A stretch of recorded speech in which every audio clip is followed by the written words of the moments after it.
problem. No worries, no worries at Yeah. all. Okay. Hey everyone, we're live. Sorry, I'm running a little late. I was struggling a little bit with to set up this really newfangled piece of equipment, a chessboard. This is not a bit. This is for real. I was really racking my brain because um this live stream on Substack does not let you screen share on your computer, at least not in a straightforward way. And I was like, man, we have to do a live gust to move, but I can't screen share. So like, how am I going to show a position? I was like, you know, can I print out like a diagram, like a piece of paper and like hold it up or like, like I wish I had a 3D printer. Like, how am I going to show everyone a position? And it took me like a really long time to realize that like I do actually own a chessboard, you know, that That exists in Fort away somewhere? like a chessboard with pieces that exists in my office that I could just set the position up. Um, so anyways, we're going to use a chessboard. That's that's wild. Um, but okay, so we're here with FM Dalton Perrine, uh, who's a FIDE master, a coach. He's got a Substack chess chatter that's really great. He's been on fire with these really instructive posts lately. So definitely follow that. Um, but we're talking today about guess the move training, which when I asked Dalton what he wanted to talk about, he said, guess the move. But he considers this, I think he said like the most underrated training technique that people really do not use enough. So that's what we're gonna be talking about guess the move, like how to do this technique, and we're actually gonna at some point we're gonna do a little live guess the move. So I think I will be actually, I think we're both gonna be if I understand right, you haven't seen this game either. So we're No, both gonna be mm, I pretty much looked up a Karpov, had good, like, the source I got it from said the game was good to go through, and so I just fast forwarded to the end, and that's what I sent you. So, no, I haven't gone through the game either. okay, excellent. So we're both gonna be feeling the heat to find Karpov's moves here. But okay, first things first, Dalton, like what is guess the move training? If people have never heard of this, like what is this? Yeah, so guess the move training is essentially putting yourself in the shoes of a hero player in whatever game you're kind of, using as your source game.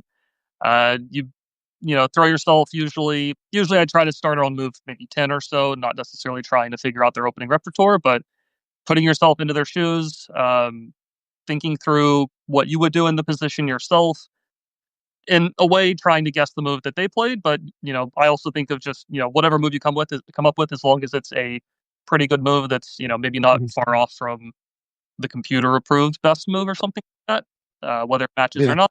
But ultimately, And I mean, in some occasionally you may find a better move than the hero, right? It's yep. possible. Yep, definitely possible. And as long as you're kind of just going through the game, treating it as if it's a game you're playing yourself, putting yourself in the shoes of the player, taking your time. Uh, the way that I view it is you can kind of use it and as some ways of replicating like a tournament game condition, or at least an online over the board online game condition, and just trying to really, think your way through the positions, make as good of decisions as you can. That's really what chess is all about at the end of the day. Okay, great. Yeah, fantastic. And so you mentioned you think this is really overrated. So, you sort of started to get into this a little bit, but maybe Underrated, not overrated. oh, excuse me, underrated. Yeah, I just misspoke. Sorry. Yes, the most overrated technique. Don't do this. That what a terrible live stream. No, underrated. So maybe you could say a little bit more about like why is this so valuable? Why do you see this as such a powerful training tool? Yeah, I think again, any kind of training, in my opinion, that replicates a like kind of in-game conditions as much as possible is usually the best training in my book. If you compare this to, let's say, tactic training, where you kind of Mhm. know the puzzle, there's a tactic going on, that doesn't really replicate an in-game situation as much because in a game you're not really going to know, for certain Mhm. telling you that there's a tactic in the position. Whereas if you're doing guess the move, you're just treating it as if you were playing the position. There might be a tactic, there might not be a tactic. You're just trying to find a good move at the end of the day. And, Mhm. that's again what you're trying to do in an actual game, being able to think your way through the positions and just have good decision making process. Yeah, yeah, I agree. I mean, I'm a big fan of this technique too, and I think this flaw of like traditional tactics or puzzles is like very very underrated underrated and sort of under discussed. Not that you shouldn't do tactics. I mean, I think they're part of a good sort of balanced diet training plan, and they are teaching you something important. But if you think about like tactics are exclusively training what's actually like an extremely specialized and specific type of position, which is when you have one and exactly one winning sequence. At least that's sort of the most traditional type of tactic, and that's what you're going to see if you're doing tactics on chess.com or Chess or whatnot. Like that's how they like sort of conform to. Though, I mean, those positions happen in real games, and when they do happen, it is important to find that sequence. So, like, it makes sense to do that, right? But Right. I would say that type of position comprises like 1 to 2% of all positions you will encounter in a real game. So, if the majority of your training is focusing on a specialized type of position that happens 1 to 2%, I mean, that's just obviously a huge problem. And I think this is like really underrated, like as a problem with traditional puzzles. You should do some, but if it's like the only thing you do, you're just grinding like this weird. So there's no mystery like why some people have a high puzzle rating and like they're not good at chess because they're only training this like tiny part of chess that's very specialized. Yeah, and I think you can also, if all you do is tactics, you can run into the problem where you treat every position in a game as if it was a tactic, and you just burn a bunch Mhm. of trying to find oh, there's got to be a knockout blow. I'm looking for like some, you know, absolute best move in every single position, and then you just burn your time on the clock. You're gonna get into time trouble, which is a whole nother subject on its own, and it's not really gonna help you out at the end of the day. You might, find the knockout blow in the times where you do need to find it, but in the other, like you said, like 98% of cases where you just need to make a decent move, you're gonna kind of be, racking your brain trying to find up there. Yeah, Ben Johnson says, "Preach." This is why I don't do any tactics. But yeah, and it can lead to what I call forcing move disease, which is where the player always plays a forcing move, even if it leads to disaster for them. And even if their own analysis, they've identified that it leads to disaster for them, but they've been so ingrained in this habit because if you do Puzzle Rush, for instance, you pretty much know that the first move is a forcing move in almost every instance. So you can rely on that. That is incredibly not true in a real chess game. You could play a forcing move and it could rebound on you terribly. Like there's no guarantee that it would work. Most of the time, you should play a relatively quiet move that improves your position, right? And then it's like only a few times per game you pounce and you do the forcing thing, but only when it's there, but it's usually not, right? Yeah, Okay. people will look at many students will look at their games, and again, maybe they will have a couple of forcing moves in a row that are Mm, maybe decent, but then inevitably at some point in the game, okay, now it's time to just improve a piece or uh, stop the opponent from what they're trying to do, or just some kind of calm move. They're just laser focused on the king. Like, how do I beat the guy? How do I attack? How do mhm, I make a threat in yeah. position, And even if sometimes, it doesn't work or anything like that? often in game review, I see very clear symptoms from this. Like one player or the other goes for an absolutely forced sequence where the opponent's move could not have come as a surprise in any way because they literally forced it. And it leads straight to disaster for them. So it's like, where do you think this like you played yourself player? Like where were you going with this? But some people are just so, the habit of playing forcing moves. This is very common for a lot of players is so strong from doing like, these puzzles or these puzzle rush. They just can't help themselves. Um Yeah, definitely. Like okay. So maybe you can talk a little bit about like the so it's like okay, so say you're sort of bought into this training method. Like logistically, mechanically, like how do you set this up? How do you actually do it? yeah, so you can essentially do it over the board, which is kind of what you're going to show us in a bit. Yeah. Also do it online or on the computer. For over the board, you're just going to, or really for either method, you're just going to want to get a source game essentially. So you can search up any particular player you're interested in. If you want to look at the games of somebody that you really enjoy their games, or just a game that came across across your radar at some point that seemed interesting. Um, find whatever game that you want to use as the source material. Uh, it can be from a book, it can be online, a database, wherever it might be. But make sure you have kind of the full game available. If you can get an annotated game, I think that's more ideal. But if it's also just a game without annotations, that's also fine. So you got the game, whether it's again online or you're doing it over the board.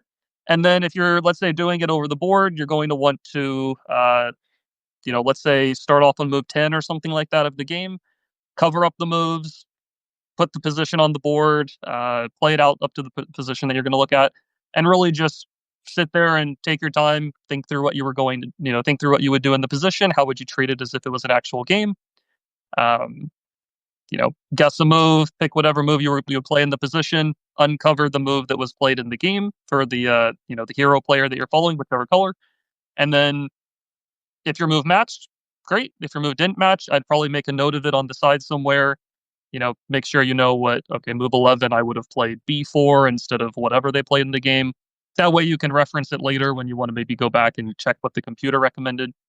And essentially, if you're doing this online, you can do it using a Lichess analysis board, for instance, or a Lichess study, or a chess.com analysis board, or ChessBase.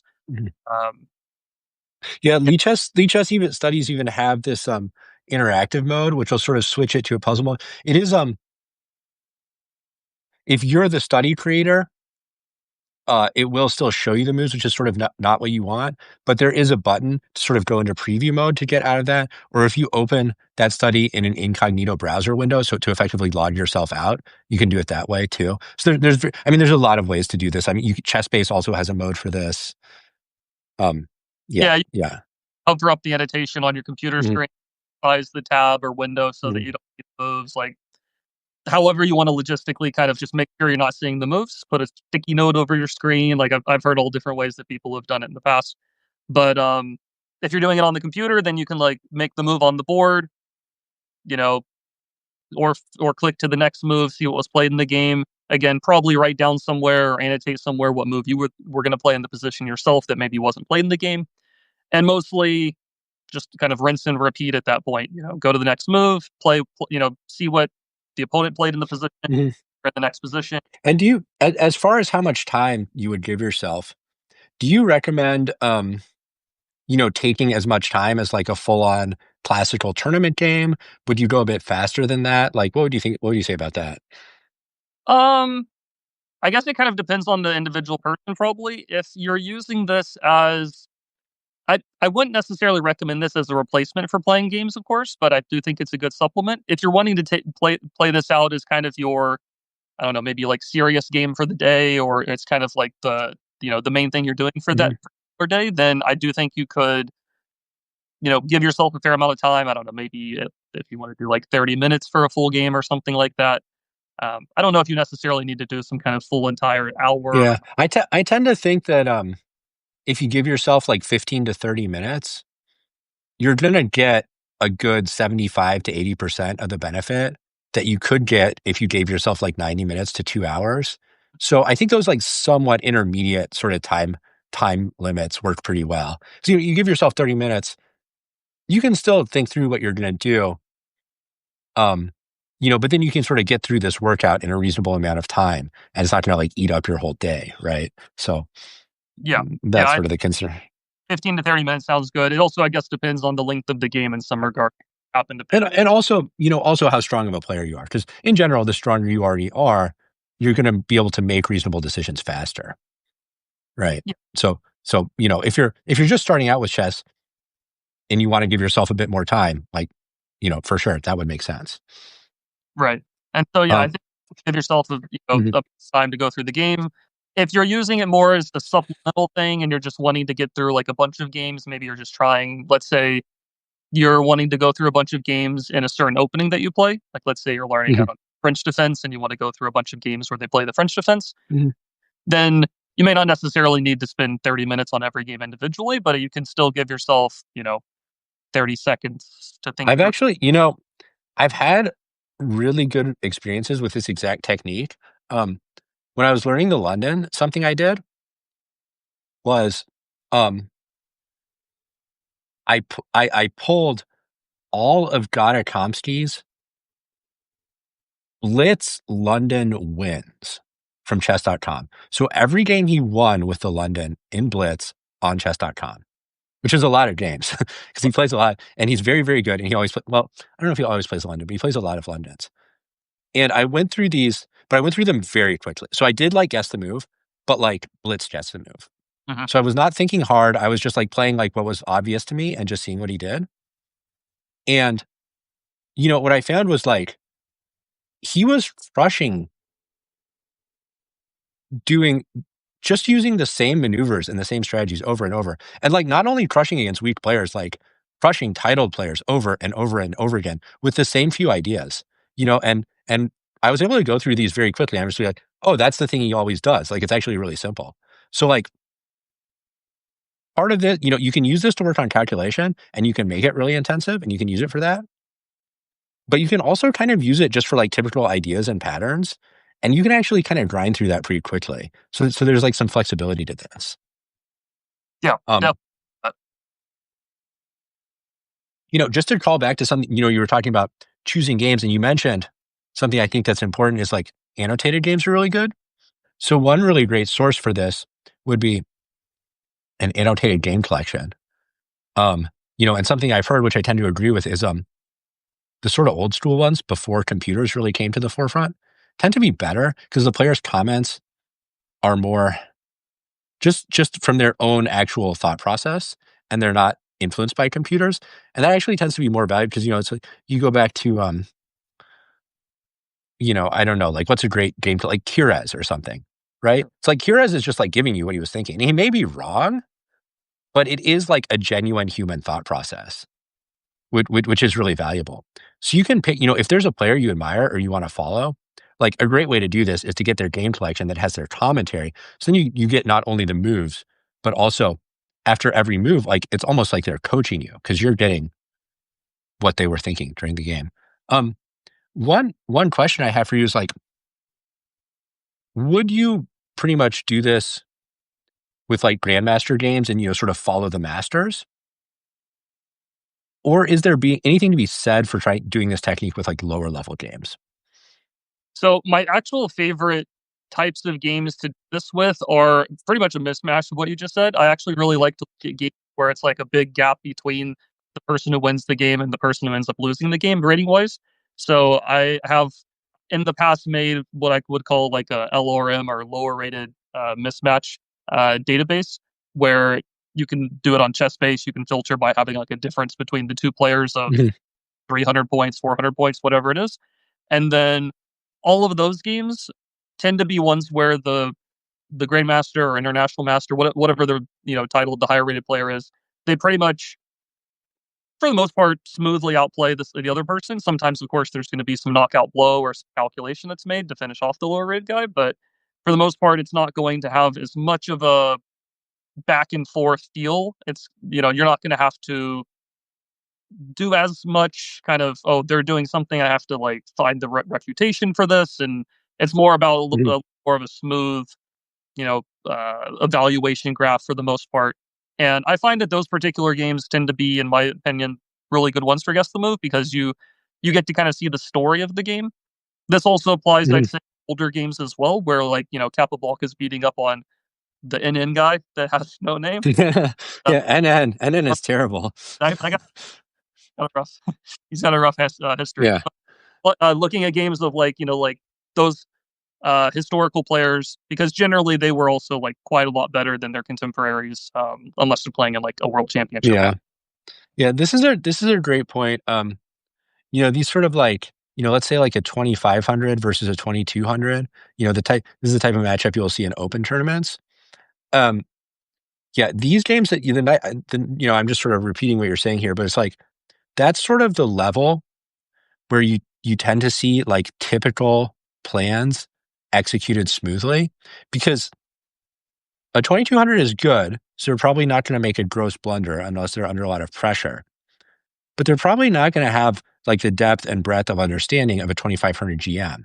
So it may be the 2,500 takes them out of their comfort zone, gets them into an unfamiliar position. The 2,500 knows the typical plan, and the 2,200 doesn't know the typical counter. And you see that plan executed smoothly to its completion, and then that's something you can use. I would say 2,700 battles, like battles between 2,700 players, are like massively overrated for an improvement perspective because what you see 2,500 versus 2,200, you're going to see a lot of the 2500 executing plan A and the 2200 not being able to counter it. When you go up to 2700 versus 2700, both sides know all about plan A and also plan B and plan C. So nobody at the 2700 level is going to be defeated by plan A. They know how to counter plan A. So what you actually see a lot of is one or both players deliberately doing something weird to try to cause a problem for the opponent. But if you don't already know ABC, you might not understand that you're looking at something like you don't know that they're doing something very atypical. You are just watching a 2700 player. So you're like, I guess this is how you play the position. But it's like it's not really like they're doing it a weird way on purpose. So that can be like very misleading and confusing. Um, yeah, so I agree. I think these mid levels, and I would even say like, I don't know if I would necessarily recommend this for test to move, but I even would say another really underrated thing is to study players who are just like a little ahead of you. Because if you're 1600, you're really struggling to beat 1800s.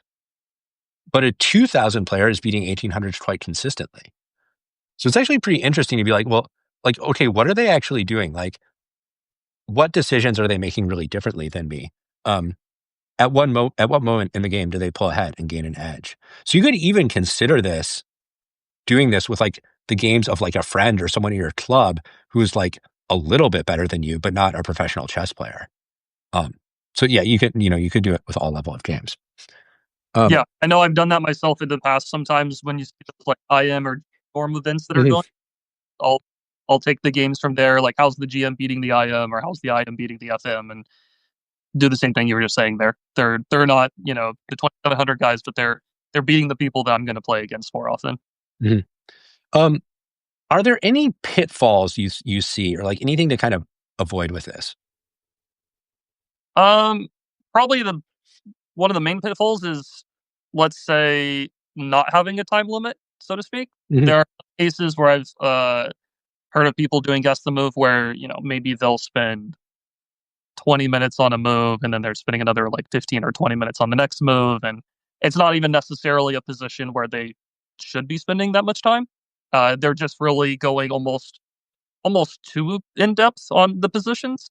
And it starts to lose the practicality at that point yeah. because I mean, actual at that point, you're almost training yourself to be a worse tournament player because I mean, it's very rare in a tournament game that you really should be spending longer than 15 minutes on one move, right? And so obviously you're gonna get into time pressure.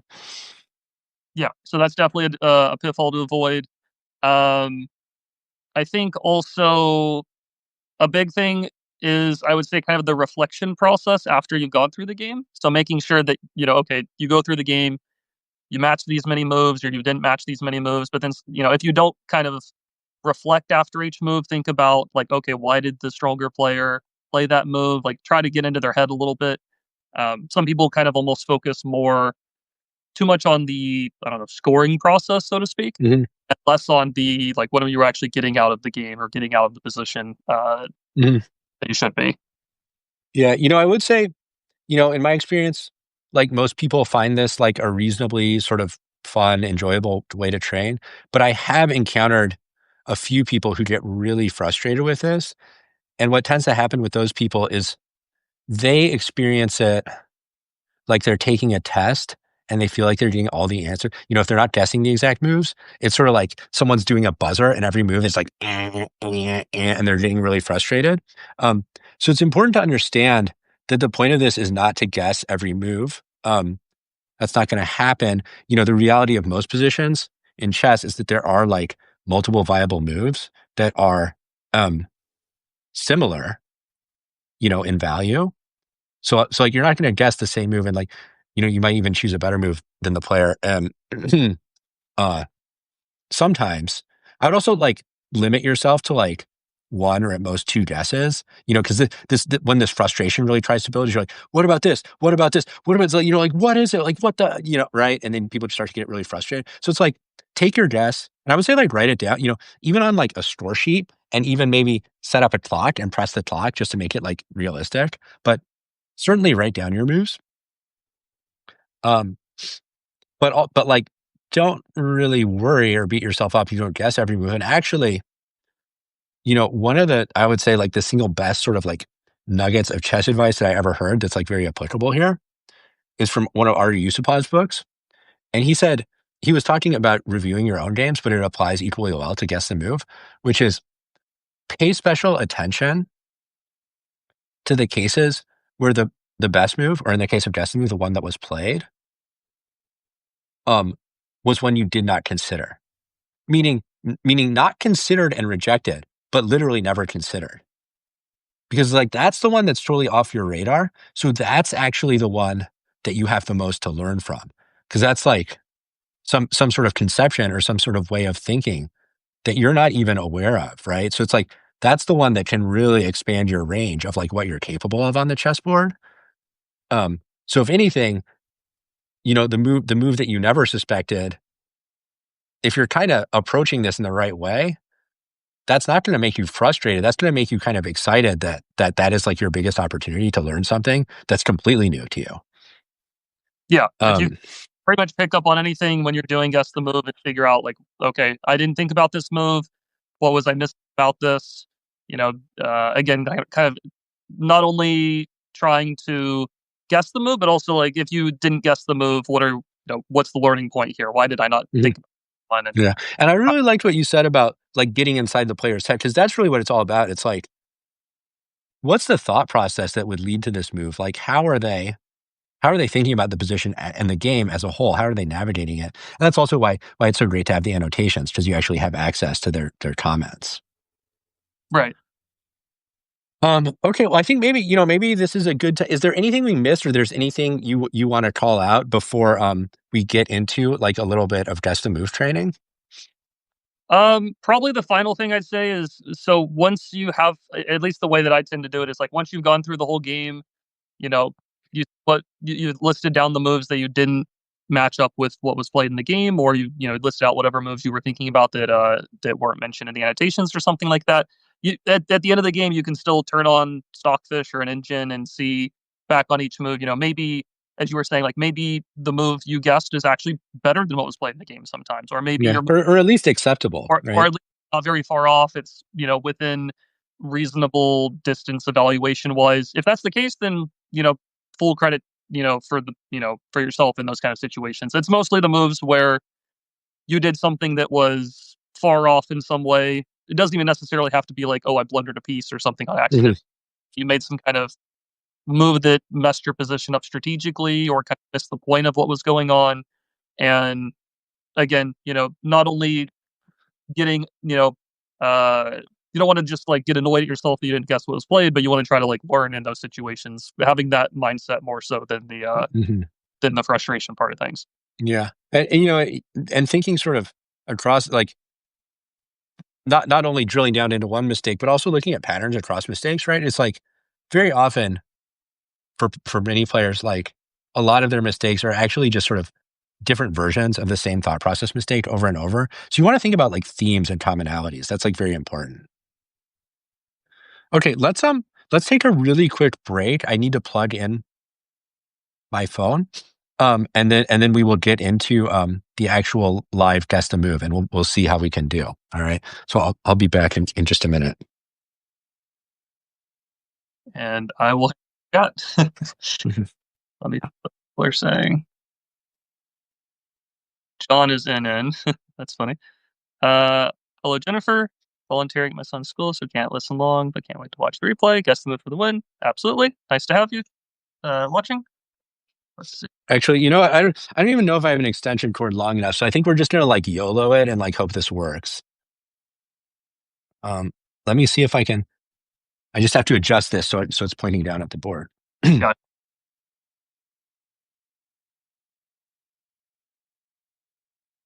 got 36% on my phone. Hopefully that lasts as well.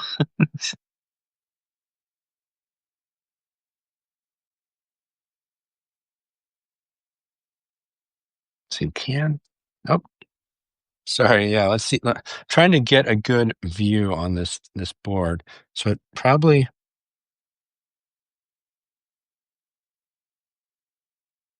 Sorry, guys. It's still a work in progress.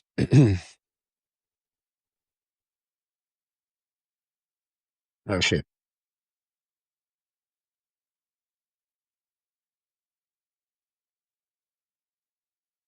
On the hearing best study games to guess on. I think to get games personally, when I would let's say Google a certain player. Let's say I think the game we're going to use is featuring a game that Karpov played. So you could say Karpov best games. Google that. I'm sure you'll find a list of games that you can find the PGN for and kind of import into Lichess. Might have to do them one by one. I'm not sure about if there's like a PGN upload, but I think if Google, a player plus the words like best games, that's a good way of finding a bunch of sort for whatever player.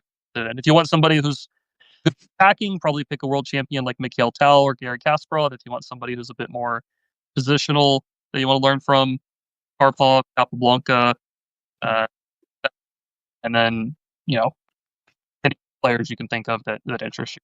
Could be Okay, here's what I'm going to do, you guys. I'm just going to hold this and turn it around. Sorry, this is like a. Let's see. How do I want to do? More difficult than I imagined to point a phone at a chessboard. All right, let's try one more time. Are we? Amazingly, we're not losing people. People are sticking around for this. All right.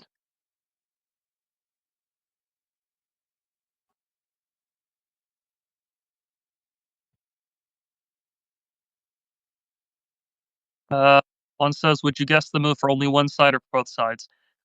Generally, I would do one side, the side that wins the game. It's a bit more enjoyable to guess the the moves of the guy who's winning the game as opposed to the moves of the guy who's usually in a tough spot. But I guess you could technically do both sides of the board. But yeah, but I mean, the sort of canonical version of this technique is certainly you have one side, you have one sort of hero. That's right. So, question for you, Nate: how did you get exposed to like guess the move in the first place? Because I kind of know where I heard about it. I don't for sure. I think one thing that I recall. Okay, actually, I think so. This looks pretty decent, right? Looks good to me. Yeah. I can't for sure say where I saw it first.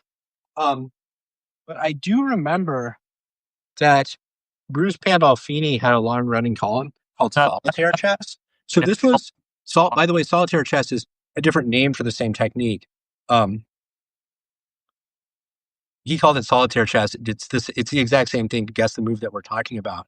But that was in Chess Life. That might still be in Chess Life. I don't even know. But it certainly was for many years while I was growing up. And so that was, that's my strongest association with this. Yeah, I think that's how I heard about it in the first place as well. I remember going through a lot of those solitaire chess columns.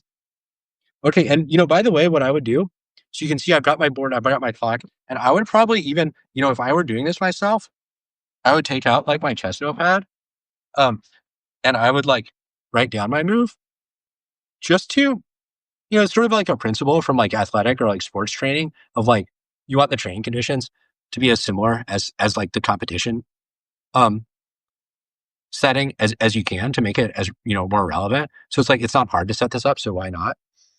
But okay, so I think you mentioned so it's Karpov. We'll be playing as black, yeah. Yes, Karpov is black, Boris Gelfand is white, and I think this was a game taken where I found it was from. I think their. I don't know if this was their. I don't know if it was a world championship match. Oh, it was the candidates match. Sorry. So they played against each other in a match to, I think, get up to the world championship or something along those lines. Back in 1995, this game is. Yeah. So I'm thinking like maybe we can play like a few. Like I don't think it's really going to be reasonable for us to play through this whole game. But maybe we can just sort of play a few moves. Just so, and I think people are going to understand the technique very quickly, right? Yep. And so it looks like Dalton has done what you want to do, which is like typically you start guessing the moves at the end of the opening because there's not a ton of point in trying to guess the opening moves. So those you can just play through, right? So okay, so we're playing as our hero is Karpov. We're playing as black, and is it black to move here? Yes, black to move. I've got the position pulled up on the side here as well. I don't know what was played in the game or anything like that either. Will you? Do you want me to sort of talk through my thought process, or do you want to go first, or how do you want to do it? We could alternate. So maybe on this move, you want to go first, and then I'll go. Okay. Yeah, sure. So I'll just go ahead. So yeah, so I haven't. I Dalton just sent me this position, but like I don't know this game. I haven't gone through this, so I could sort of briefly kind of say what I'm thinking about. So it looks like we have like a pretty typical opening position. This is what's known as the Carlsbad structure, which is where both sides have the D pawn, um, but one side has the C pawn and one side has the E pawn. So it looks like a nearly symmetrical pawn structure, um, but it is asymmetrical in the sense of the C pawn and the E pawn. And actually, that makes the game quite that might seem like a small thing, but it makes the strategies of the sides like highly asymmetrical. This is a really common pawn structure that you see from many openings. Um, Now, like typical plans here, sort of the most famous one for, in this case, white, the side that has the e pawn, is what's known as the minority attack, where at some moment they're going to advance this pawn. Probably not right now because that would just be taken, but you can prepare that in various ways. Up here, and then this is going to force some type of pawn retest from black. Like this is going to be captured and the d pawn is isolated, or if you capture, it's the same thing, or however you react to this as black, you have to allow some type of weakness in your pawns. And it's called a minority attack because you're advancing with 2 versus 3 pawns, a pawn minority. So that's the most famous plan. It's not the only plan, but it's like very associated with this structure. As black, your counter to that is typically like kingside play. So very often you want to establish a knight on e4, which you can use the e file to support this. That can be not technically an outpost because it could be chased by an f3 pawn, but effectively like a pretty good outpost. And very often like a transfer of pieces to the king side. Because if white is focusing on the queen side with this minority attack thing, their pieces may drift over there. And because you're going to have a pawn weakness, passive defense in the long run is going to not have a good chance of success. So often at some moment, you're going to actually want to counterattack with a king side attack. Of course, a lot more could be said about this structure. There's many other plans that they're not maybe quite as famous or as typical as that can happen, but those are sort of canonical plans in this structure. So that's sort of like a baseline understanding of where I'm starting from. Now, as far as like compared to like a typical Carlsbad position, there are a few quirks here, which is like both sides bishops are a little bit messed up. Like my bishop is fianchettoed here, but just looking at my own pawns, which is not great. Or to my understanding, this is like not a well-placed bishop because it's just staring at my own pawns. Now I could play c5 to try to extend the diagonal of that. However, that's going to give my opponent the option at some moment to take and give me this, which is called the hanging pawns. And well, this is double edge. They control a lot of space in the center, so they can be quite active, but they also can be a long-term weakness. So I don't think Karpov is going to be too excited about taking on that type of long-term weakness, and like I would not feel very happy about this either. So I think more likely we're just going to kind of sit tight with this pawn structure. White's bishop is also not great because, ideally with white, you'd have your bishop out here or something outside the pawn chain, but it's been locked in behind the pawns. So we've got like a pretty typical Carlsbad, but where actually both sides' queen's bishops are like a little bit misplaced. So that's like a slight quirk to the position. So anyways, it's my move as black. I don't want to like drone on for too long here, right? Now at the moment I have several undeveloped pieces. So as far as things I'm thinking about, I mean, I'm just thinking about like developing moves. So like knight b7 certainly comes to mind. Rook e8, positioning this rook on the half open file, starting to think about controlling e4 comes to mind as a reasonable move. Perhaps even something like bishop d6, but I'd probably rather move a piece that's not developed. I mean, my sort of gut feeling, just sort of like the standard move in the position, is like I would play knight d7 just to get the knight out to like a standard square.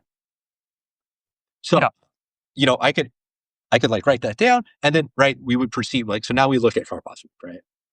Right. Yeah. I'll also just say I would be leaning towards knight d7, knight bd7 myself, mostly if we can try to get a knight to the e4 square. Also, if we do end up playing c5 at some point, and white, if we play c5 and white ends up taking the pawn and we do take back. Sorry to interrupt you. Don't reveal the move yet because I just had like a thought too. So anyways, go ahead, please. Okay, sure. I was just going to say, if we do end up playing c5 at some point, and that's a bit of an if, As far as I understand, I think the knight is better placed on d7 than c6 anyways in those types of positions. I could be wrong, but it helps to support the five a little bit more. It doesn't block the bishop on b7. But I think knight d7, kind of almost regardless of which plan it's going for, whether it's rook e8, bishop moves, and knight e4, or if it is c5 at some point if we end up going that direction. But yeah, I don't know what was played in the game yet either. So So the thought that I just had suddenly was maybe what I should do is actually none of the above, but bishop a6. And the reason is that I was talking about how unhappy I am with this bishop. And also white c1 bishop is also bad. But this bishop on d3, that's the good one. So bishop a6 appears to trade my bad bishop for white's good bishop. And actually, the more I think about it, the more attractive that is. And it's quite important because if I do knight d7, I've spoiled that opportunity because my knight no longer covers a6. So actually, I think I may audible into a completely different move and a completely different plan. And I might actually, I kind of like this move, bishop a6. I mean, it's taking a piece that's already developed, but like the position's pretty closed. It's pretty stable. So I kind of think I can get away with a strategically ambitious move and trade off my bad bishop. I think I might, if I don't know if I'm allowed to do this, but I might switch my answer to that. The more I'm thinking about this move, the more I'm liking it, actually. okay, you're allowed to switch, no problem. uh, so do we want to see what was played in the Yeah, game? let's see. Sure. So let's say, let me see here. Okay, he did play knight bd7. Okay. And so this is one Say what where, the computer's preference is, but yeah, I will. this is one that I would definitely make a note of and come back to. Because like one thing you want to think about is like, suppose I played rook e8 and Karpov played knight d7. Mhm. I wouldn't worry too much about that because they're very similar. They're very comparable developing moves. But if I played bishop a6 and he played knight d7, these are completely different interpretations of the position. So I really want to think about it. Like, if it turns out my interpretation is fine, okay. If it turns out there's some huge flaw with bishop h6, then I want to know about that because, like, I was going in a totally different direction. Yeah, I can say that the top move. I can also mention what the top move for the computer is. If you want me to do that. Sure, yeah, yeah. And if I was doing this, like, if I was just doing the drill on my own, I'd probably make a note of this and kind of do all of this like computer review at the end, like back. But since we're just doing a demo, we can do it now too. Yeah, yeah, I would do it at the end as well. So the top move here is c5. Wow. So the computer wants to play dynamically. That's very interesting too. That's what I think I'm seeing here. As far as what it's kind of telling me here. Mhm. So, but yeah, knight bd7 was played in the game. So after knight bd7, I guess we'll just continue with the game. White played bishop to b2. Um, After knight bd7. So, I guess we'll take the reins on this one. Yeah, so I'm probably leaning towards either rook e8 or bishop d6, continuing the plan of getting the knight to e4 at some point. Um, Rook e8 seems the most flexible, mainly just because there could be a world, I suppose, where maybe the bishop goes to b4. I don't know if I'm in a rush to do that necessarily. The bishop could also go to f8, but I'm most likely putting it on the d6 square since it kind of aims at the king side, seems to be the most active location. And uh, rook e8 just kind of seems the most flexible. I don't know if you kind of mentioned a lot of the ideas in the first place on the last move, so not a ton to add here. I suppose we could also play rook c8. We could play maybe a5 and bishop a6 at some point could also still be useful. A little more awkward than doing it to start with, but might also be the possibility at some point. But I think if I had to, lock in a move here, essentially, actually, hold on, there is a relevant use to bishop d6 before rook e8, I will say, because if we go bishop d6, we prevent any knight e5 ideas. Mm-hmm. Rook e8, maybe knight e5 is a possibility. So actually, now that I'm thinking about it a little more, maybe I do want to play bishop d6 first. There might also be a world where we put the queen on e7 instead of the rook on e8, because I could imagine white doing some. There is a setup that I've seen sometimes where instead of rook e8, I'll see black sometimes play other rook, and the idea is that you would eventually want to play like with f5 and really mass all your pieces on the king side aggressively to set up that attack. That is something I've seen happen. Yeah, there's another benefit of the queen on e6, because I could imagine a world where white wants to play e1 and bishop a3. And if our queen's on e7 with the bishop on d6, we also at least slow that down. I guess white could play a4, but Oh, uh, mhm. yeah, probably I'm going with bishop e6 would be my guess on this one. Okay. I think you made a great point that it rules out knight e5. That's like that type of prophylactic thinking to understand what your opponent can do and rule it out is really so important. So I really like that thought process. Um, One other thing I would say that like could be a slight point in favor of e8 is there's kind of like a famous maneuver or piece placement in this Carlsbad structure where a knight is tremendously well placed on d6 quite often, if you can achieve this, because you're controlling e4. And in the event that white goes for this minority attack we talked about, you're restraining the b5 advance. You're also looking at the c4 square, which can become weak. So, like, often having a knight land on d6 at the end of the day is something you really want. Um, so arguably, maybe you would want to reserve that d6 square for the knight and not the bishop. However, in this exact position, I think we're pretty far off from actually getting a knight over there. So I'm really not sure how relevant or realistic that is. Um, but just for the sake of spicing it up and choosing a different move than you, I'll say rook e8 because I mean, both moves are looking pretty reasonable. And it's, this sort of like, this like kind of like nitty gritty of like you have all these reasonable moves and there's these tiny distinguishing factors between them.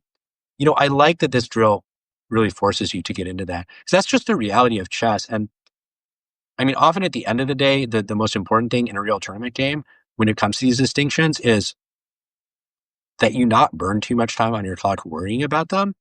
And of course, the biggest factor in deciding every chess game is that you don't blunder. So as long as you play reasonable moves reasonably quickly, you will have a chance to beat most people. Like the way you win a chess is not actually by playing perfect moves. It's by playing reasonable, avoiding blunders and avoiding like undefensible moves that torpedo your own position, basically. So that's really what chess is about. Okay, so let's see what was played. I'll fast forward the moves here. It does look like it was bishop b6. And Uh, I did find your reasoning about knight e5, ruling out knight e5 pretty compelling. So perhaps that's what Karpov was thinking about. Might have been, yeah. Yeah. Okay, so after bishop d6, white played rook c1. Okay, so I guess it's back to my turn. So I mean, at this point, we're sort of picking up steam where we have kind of plans and ideas that we've developed already, which is how it goes in a real chess game too. It's like you're not approaching the position like you have amnesia on every move. Like hopefully you have a plan, and if your opponent's move did not surprise you, you might just want to sort of double check that you're not missing anything and proceed with your plan. So for me, I'm actually, given how things are going, I'm actually liking the queen e7, rook e8 setup. I'm feeling like this is a good spot to go for the sort of full-blown kingside attack approach to this position. Um, so I'm going to go with queen e7 and proceed with that plan. Okay, I'll just, for the sake of picking a different Yeah, move, I'll play e8 just so we have, yeah, yeah. sure. But okay, let's see what was done. Uh, it does look like rook e8 was played, but the queen e7, if we're talking like computer evaluation, is like, oh, exactly this. There's like a point Yeah, zero difference. yeah. And this is one of the values of doing this drill is to build out that playbook. Greg Shahadi calls this the mental Rolodex of plans. This is something that's really important to have as a chess player because this stuff is hard to figure out on the fly. Like, let's say that you actually do want to bring the other rook. It would be so easy to play this rook um, first without thinking too hard. And then you're not going to be able to do that plan. And it's just very hard to see that coming unless you've seen that idea before. But I mean, so Karpov played rook e8, and we know this is a good move too. So maybe we can do one more move and then sort of wrap it up. Yep, sounds good. So after rook e8, white played knight to e2.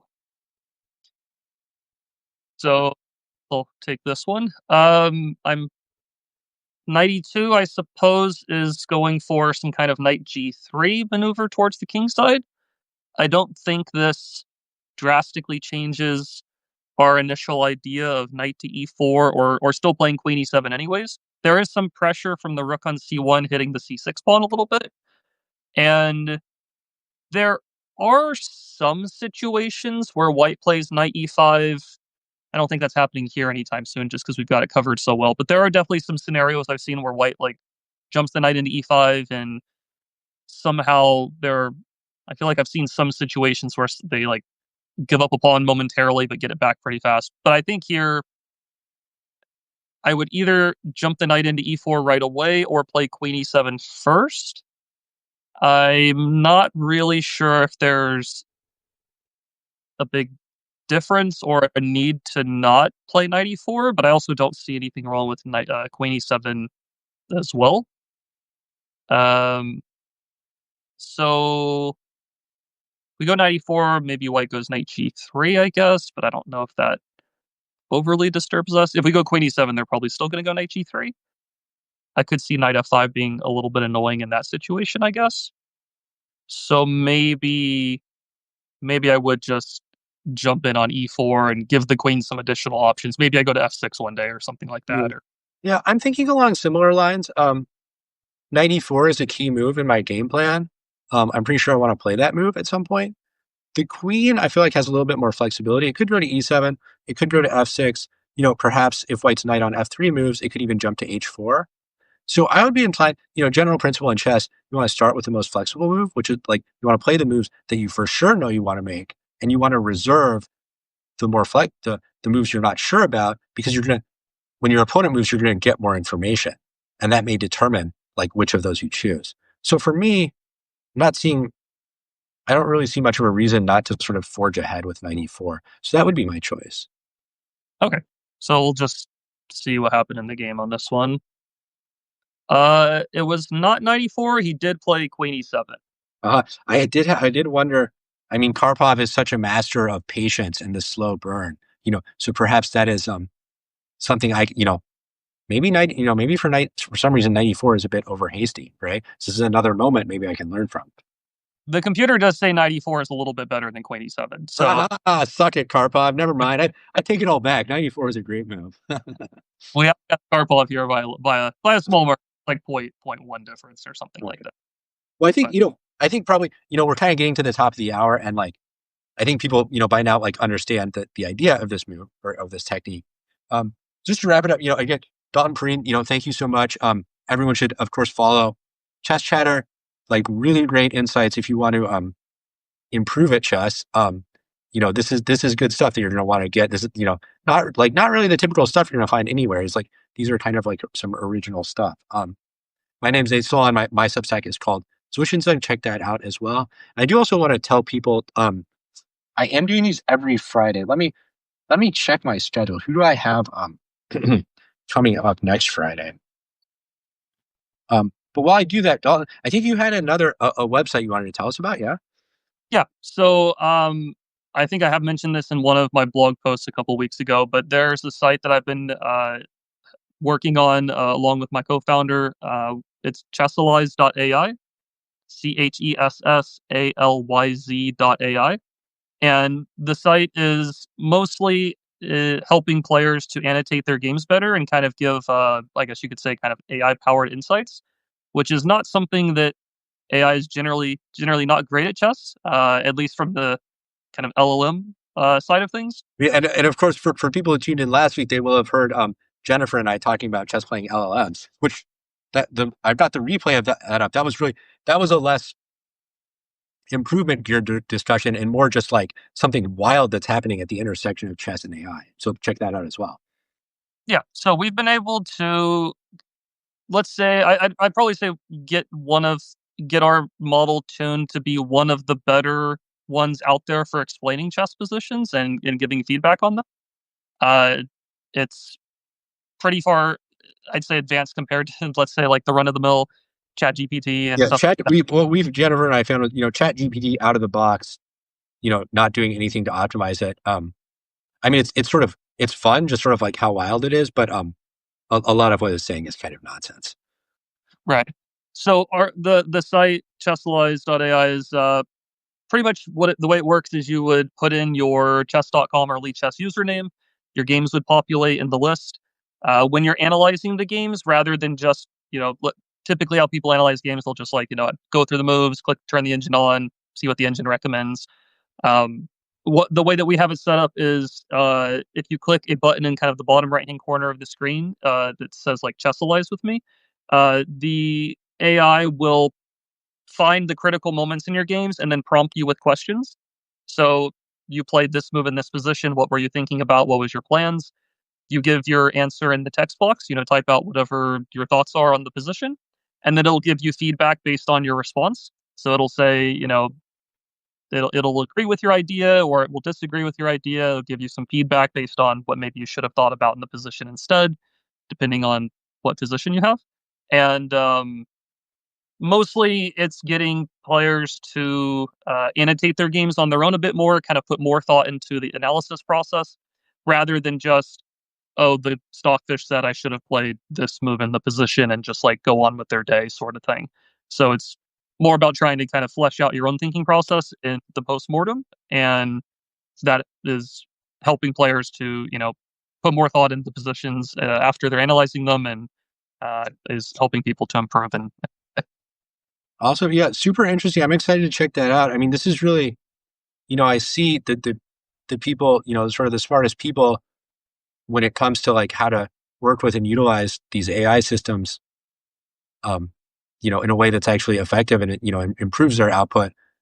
I do see a lot of people, talking about using them as sort of like conversational sparring partners, which is almost, I think what you're saying. So yeah, super interesting. Excited to check that out. Everybody definitely subscribe to Dalton's newsletter, Chess Chatter, mine, Zwischenzug. Um, and next week I am going to be back at the same time next Friday with Ben Johnson, of course, from the Perpetual Chess Podcast. And we're going to be talking about Blitz and, all the associated pitfalls and issues of tilts. Um, you know, how is Blitz different than classical? Like, how do you improve your Blitz game if you really want to do that? So hopefully I'll see you next Friday with Ben. But Dalton, thanks so much. Everyone subscribe and yeah, I'll see you next week. all right, thanks for inviting me, Nate. Hope you guys all have a good rest of the day. All right. See you guys.